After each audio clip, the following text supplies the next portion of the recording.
algumas coisas que são importantes a gente dizer. A primeira delas aqui, complementando o que foi dito pelo Paulo, é o seguinte: o Brasil tem esta merda que se chama legenda, ou seja, muitos e muitos dos políticos que estão ali não entraram porque tiveram votos suficientes para entrar, mas porque foram puxados pelo coeficiente eleitoral, porque faziam parte de uma legenda com muitos votos, entendeu? Rodrigo Maia é um deles, né? E tantos outros foram assim, muitos inclusive na direita não tiveram votos, mas foram puxados pelo coeficiente eleitoral, ou seja, não tem representatividade aquele deputado. Segunda coisa importante que a gente tem que tomar quando considera este estado pútrido, né? O Congresso não tem representatividade por causa do voto de legenda, e também nós temos o problema da fraude eleitoral, que a maioria de nós, pelo menos, tem essa crença de que acontece, ainda que não tenha tido nenhuma comprovação. O Bolsonaro disse que na quinta-feira à noite, na sua live, vai demonstrar as provas. Então, nós temos ainda a suspeita de que muitas pessoas que foram colocadas lá no poder, foram por legenda, foram na tungada, ou seja, foram no roubo mesmo, malandragem, na fraude eleitoral. E terceiro, né, elas são talvez as únicas opções viáveis, ou o menos pior. Então, primeira coisa que eu gostaria de fazer como observações de pano de fundo, porque eu vou dizer. O presidente Bolsonaro disse sobre o Mourão, né, vice-presidente é como cunhado, né, não dá para mandar ele embora. E disse que o Mourão atrapalha um pouco. O que essa fala do Bolsonaro quer dizer?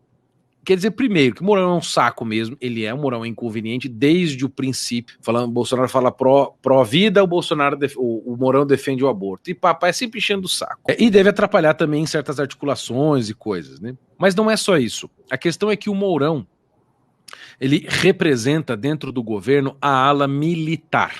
Ou seja, o número elevado, que para mim não é um problema, de militares que preenchem o governo. É óbvio que o Bolsonaro teve que fazer isso, né? Porque, como eu sempre digo isso, muitos acham que é passação de pano, não, é constatação da realidade. Na política você joga com as peças que você tem. Você não joga xadrez com peça de dama, e você não joga xadrez com as peças do tabuleiro do vizinho. Você joga com as peças que estão disponíveis no teu jogo. Então o Bolsonaro, quando ganha a eleição e precisa compor o seu governo, e gente, compor o governo não é botar 20 ministros, 20 e poucos lá, sei lá quantos que ele põe no começo, 21, não é botar 21, 22 ministros e pronto. Não, debaixo de cada ministro daquele tem os secretários, depois tem os diretores, depois tem os coordenadores, depois tem os supervisores, depois tem os... Você tem aí, assim, que imediatamente para compor o governo, arrumar umas 5.000 pessoas de confiança. A direita que não é organizada, que não tem militância, que não está estruturada, que não tem líder, que não tem porra nenhuma, que é uma porcaria, que fica brigando por filigrana, enquanto a esquerda inteira está unida para nos matar, fazer conosco o que fizeram com o Borba Gato, de fato, né, nós ficamos brigando por detalhes, ou seja, a casa está pegando fogo e a pessoa está reclamando que a cama não está macia. É isso que está acontecendo. Então o Bolsonaro, quando foi compor o governo, precisava botar pessoas lá dentro. A direita não é organizada, não tinha quadros, não tinha pessoas para fornecer para o governo para que ele preenchesse esses quadros. Da onde que o Bolsonaro tirou as pessoas de confiança, que são técnicas, muitas delas estudadíssimas, etc., em áreas técnicas? Os milico. Maravilha, preencheu, e nós vimos que, por exemplo, o ministro Tarcísio é um exemplo disso, né? E tantas outras coisas que os militares têm feito, inclusive nesse esquema todo do Covid, com a assistência que eles vêm dando ao país. Só que tem um problema: milico é bom em área técnica, é bom em execução, mas não é bom de articulação política, não é bom de negociação, não conhece política e não gosta de política por uma simples razão. Milico acha que política é que astravanca o progresso. É bem isso, lembra da catifúndia? Né? Então a política astravanca o progresso. Por quê? Porque política é coisa de gente que não quer ver as coisas andarem e funcionarem. Né? Ela atrapalha muito o andamento, porque é demorado, tem que ir, vai, negocia, vem, papapá. O milico acha que as coisas têm que andar, que nem quartel, dá uma ordem e cumpre, né? Só que não é assim que funciona numa democracia. Democracia como diz o Paulo Guedes, ela é ruidosa, ela é barulhenta, ela é chata, a vontade às vezes de um grupo não é feita, a vontade de outro é feita, às vezes a vontade de nenhum dos dois fica boa, e os dois quebram o pau, a classe política sai mal, sai bem, é assim que funciona o jogo, né? Quem que estava fazendo a articulação no começo? Era o ministro Onyx. Foi ele o grande responsável por fazer passar a reforma da Previdência, junto, obviamente, com o apoio da população. Ele articulou. Sai o ministro Onyx da Casa Civil, entrou quem? O ministro Ramos, que é um bosta. Pronto, falei. Não sabe articular. Tanto que quando a CPI do Covid começou no Senado, o que ele disse? Nossa, nós fomos pegos de surpresa, né? Aí viu que tinha uma maioria contra o governo, conseguiram emplacar só 4 de 11. Agora 5. E mesmo assim estão levando um couro na mídia. Então é isso, os militares são bons para executar, são péssimos de entender política e de negociar. Quem que sabe fazer política no estilo brasileiro? A galera do Centrão, velho. A galera do Centrão não tem ideologia, não tem ideal. A galera do Centrão é a galera que quer ficar onde está, não quer sair do poder, também não quer tomar muita posição para não se comprometer, porque conforme o jogo político trabalha, eles vão cair para aquele lado.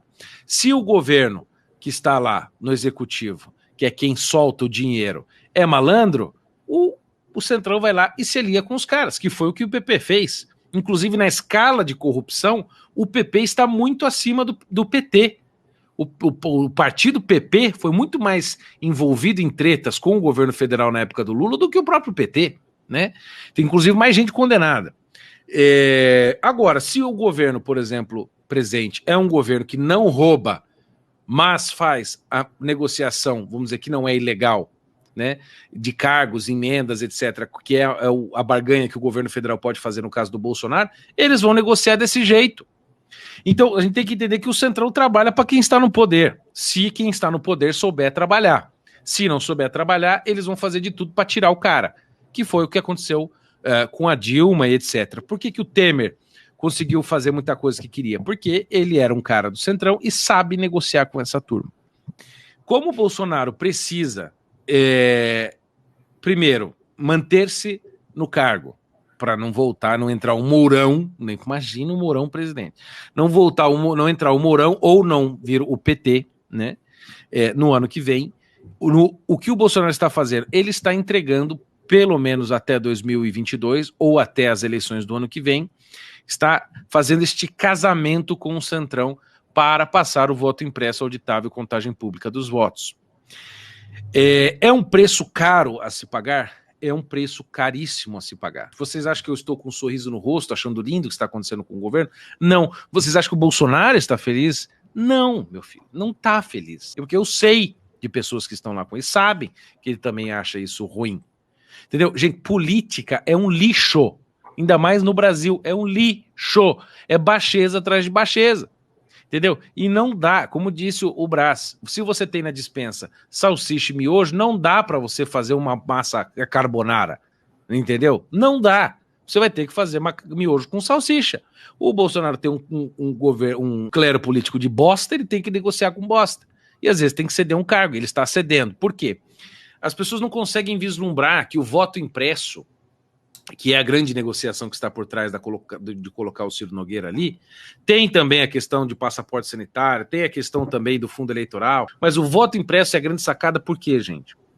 Porque o voto impresso não é uma coisa que vai beneficiar apenas o Bolsonaro no ano que vem. Vocês não conseguem entender isso. Porque se desde 1996 o Brasil não tem um voto que seja auditável e que não tem contagem pública de votos, significa que desde 1996 as nossas eleições são duvidáveis. E que as pessoas que foram eleitas de 96 para cá estão sob suspeita. E que, portanto, o Brasil passa desde 1996 até 2021 por uma crise de representatividade. Porque se o sistema de fato não é auditável, ele pode estar sendo fraudado, significa que nós não somos obrigados a confiar que aquelas pessoas que estão lá foram colocadas lá por nós. Eu digo isso e repito, veja só, como o serviço eleitoral que o TSE presta aos brasileiros, não sou eu que sou obrigado a confiar no TSE, gente. TSE é serviço público. São eles, é o Barroso e todo o TSE que tem que se demonstrar confiável à população. Não nós que temos que confiar neles por obrigação, por um puro ato de fé, de credulidade. O TSE que tem que se demonstrar confiável para nós. Ou fica difícil entender isso? Então, se a maioria da população não confia no TSE, é um problema do TSE, não é um problema nosso. O Barroso pode falar francês, pode falar inglês, pode falar espanhol, pode falar dele, que ninguém vai confiar. Por quê? A gente sabe que o sistema não é auditável. Um sistema que não é auditável não é confiável, né? Por exemplo, você vai ver que na eleição de presidente da mesa do Senado e da Câmara dos Deputados, como que é feita a contagem de votos cristãos? No papel. Paper, com papiro, com papel, com carta. E aí na eleição do Alcolumbre, o que aconteceu? Em vez de 81 votos, tinha 82. O que eles fizeram? Para tudo, tem um voto a mais aqui. Auditaram a eleição e refizeram o processo. Agora, o critério que eles usam para se eleger internamente não é o critério que eles usam para a população os eleger. Então é o seguinte, primeira coisa, isso não é uma coisa que vai beneficiar apenas o Bolsonaro, é uma coisa que vai corrigir um processo sistêmico que se arrasta por 25 anos, gente. De 1996 até agora, o Brasil tem uma crise de representatividade imensa. E isso é uma das coisas que justifica, segundo o Barroso, o ativismo judicial do Supremo. Porque como o Congresso não representa mais a população, o Supremo, segundo eles, deve tomar a posição à frente. Há uma desconexão entre a classe política e a população. Então o Supremo entra no meio para suprir essa lacuna. Essa lacuna pode existir por uma falta de representatividade de um sistema fraudulento e duvidável. Então, esta correção que deve ser feita do voto auditável, impresso e de contagem pública, ela é uma correção fundamental para o futuro do Brasil, porque de 2022 para frente, se isso passar, nós teremos a segurança de que nas eleições minoritárias, ou seja, municipais para prefeito e vereador, e nas majoritárias, deputado estadual, deputado federal, governador, senador e presidente, nós confiamos que quem está lá foi de fato posto por nós, e não que isto foi colocado por quem está na máquina pública, que conta os votos em Brasília.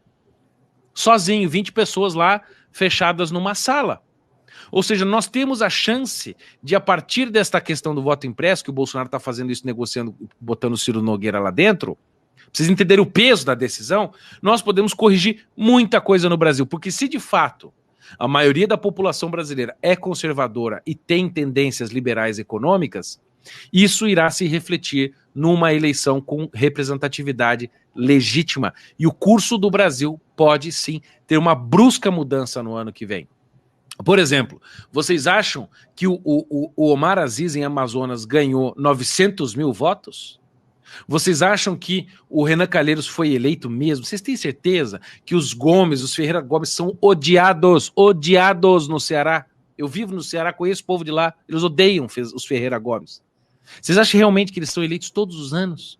Vocês acham, por exemplo, que esses malandros que estão eleitos aqui no Paraná, que eu conheço vários aqui, são eleitos sempre, que você nunca consegue ver candidatos aí despontando? Por que as mesmas famílias estão ali? O Stalin dizia, gente, o importante não é quem vota ou quem deixa de votar. A questão chave da eleição está em quem conta os votos. Se você não pode auditar o voto, você não é obrigado a confiar em quem está no poder. É óbvio que isso causa uma crise política tremenda.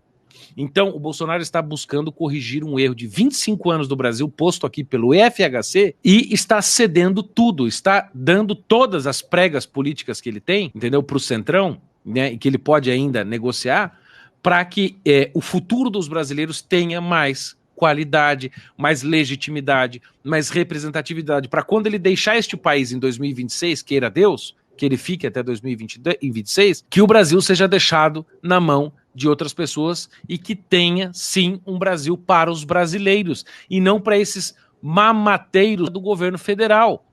Ou seja, é uma mudança histórica e séria que está sendo feita no Brasil. Não é assim, você deu cargo por Ciro Nogueira, vocês não conseguem ver o tamanho do buraco da coisa. Vocês não conseguem ver a análise por trás da situação. Ou seja, não é uma mudança que ele vai fazer para se beneficiar em 2022. Vocês são burros que ficam falando aí que o Bolsonaro, ele cedeu. Cedeu sim. E ele deve ficar com na mão que o Ciro Nogueira não vai roubar no dia seguinte. Que o Ciro Nogueira não vai fazer negociata no dia seguinte. Porque eu sei como é que o Bolsonaro faz assim quando ele vai entregar algum cargo. Você quer saber como é que funciona? Eu sei. Ele chega lá pro cara e fala assim: olha aqui, ô nego do Centrão, eu vou dar o cargo para você de secretário aqui, ou de ministro aqui, ou diretor de uma estatal aqui, em troca de uma votação, etc. Mas é o seguinte, se tiver uma treta, 1 centavo fora, uma putaria, isso ele faz assinar um termo. Se tiver uma putaria, o seu nome está no dia seguinte na imprensa, eu vou fritar você, você vai estar preso no dia seguinte. É assim que funciona. Agora, o pessoal quer comparar isto, a negociação de cargos, com os trilhões que o PT roubou. Você tem que ser muito filha da para acreditar nisso. Então, ficou claro o tamanho da mudança que está acontecendo? Vocês acham que o Bolsonaro não sabe disso que eu estou dizendo? Meu filho Bolsonaro tem 30 anos de Congresso. Ele sabe a implicação disso. Não é apenas a confiança na eleição, é o que isto representa. Agora, você deixar de apoiar o Bolsonaro por causa de ceder espaço para o Centrão no governo, e não perceber a dimensão do que ele está fazendo com o voto impresso auditável e a contagem pública dos votos, é você assinar o seu atestado de burro juramentado ainda nos comentários públicos aqui da live do KGB. Eu estou apoiando o Bolsonaro, acho que ele fez certo em colocar o Ciro Nogueira porque é o que tem para fazer. Porque se ele não fizer isso, não passa o voto impresso. E aí todo ano é a mesma merda. Todo ano. Vai acontecer no que vem. Vai ser assim. Bolsonaro vai ficar com Lula aqui. Tec, tec, tec. Lula, Bolsonaro, Lula, Bolsonaro, Lula, Bolsonaro. Quando chegar, vai dar um apagão. Aí acorda a eleição no dia seguinte com o Lula lá com 60% no segundo turno. É assim que vai acontecer. Não foi assim com os Estados Unidos? Aqui não será diferente. Nós precisamos, portanto, encerro aqui, entupir as ruas no dia 1º. Entupir as ruas. Chame todo mundo, leve seu cachorro, faça clones de você mesmo. Encha as ruas. Entendeu? Porque naquela semana vai ter a votação na comissão especial para o voto auditável e impresso. No dia seguinte, aliás, hein? No dia seguinte, na segunda-feira. Então, você tem que ir à rua, porque os deputados vão acordar na segunda-feira com aquela enxaqueca e com aquela pressão imensa na cabeça, e nós temos que levar os nomes em cartazes dos deputados que votarem, que são contra, e botar o nome deles em vermelho. Deputados contra a democracia, e botar o nome deles, e levar na rua. Pega os deputados do seu estado e veja a posição deles sobre o voto auditável. Gente, é uma mudança, arrisco dizer, civilizacional no Brasil. É muito sério. Então, ou vocês entendem, por favor, o que eu estou dizendo aqui, né? Ou vocês vão ficar com discussão tacanha de que o Bolsonaro descumpriu promessa de campanha. Eu prefiro que ceda, né, um espaço do governo para o Centrão e garanta uma mudança substancial na qualidade democrática e liberdade do Brasil para o futuro, do que fique num governo purinho e se foda o Brasil no ano que vem daqui para frente. E dizer, como foi bom 4 anos de Bolsonaro, agora o Lula chegou e tá metendo todo o pessoal da direita na cadeia, tá fechando o jornal, tá fazendo a putaria toda, roubando de novo, porque terceira via não vai ser eleita, me desculpe, gente, acabar com a ilusão de vocês.